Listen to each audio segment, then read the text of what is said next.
Ito at luto na ang puchero. Handa nang kumain si Andre. Napakabango at napakasarap ng ating puchero.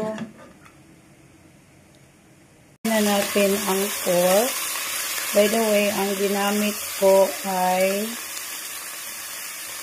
pork pata. So we'll fry this until golden brown.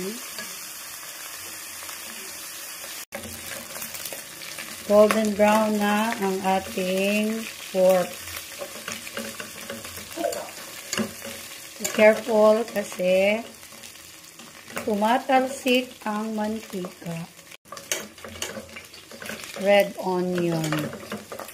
Dito na lang din.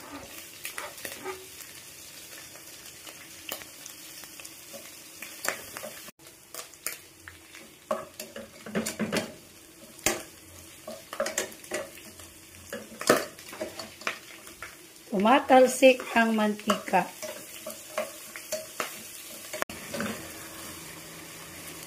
Nilagyan ko ng tubig kasi tumatalsik ang mantika.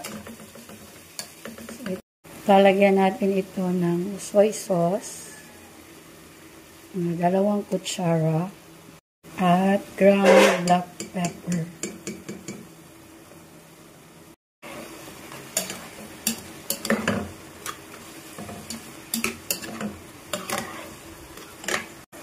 Lagyan ng tubig at lutuin ng mga 15 minutes. Ayun lang. Pangatlo, lagyan natin ng tomato sauce. Kaya lang medyo kunti na lang ang aking tomato sauce. Lagyan natin ng tomato paste. So ito ang ating tomato paste. Dagdag lasa sa ating puchero.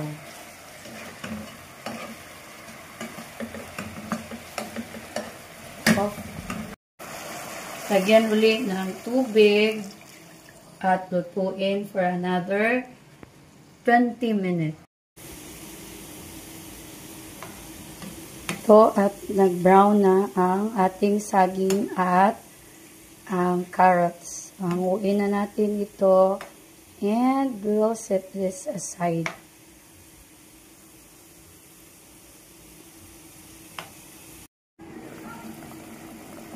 Ay ang ating saging at carrots na na-fry natin kanina. Lutuin ito for another 2 to 3 minutes. Ilagay ang ating beans at ang ating repolyo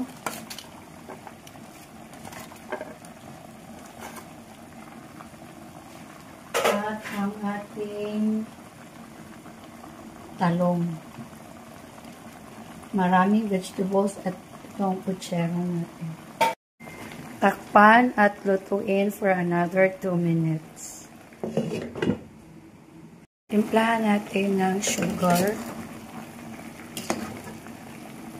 to balance the taste.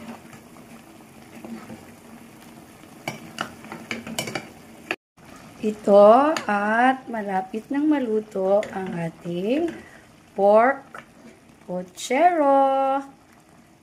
Napakabango na. Kain na tayo.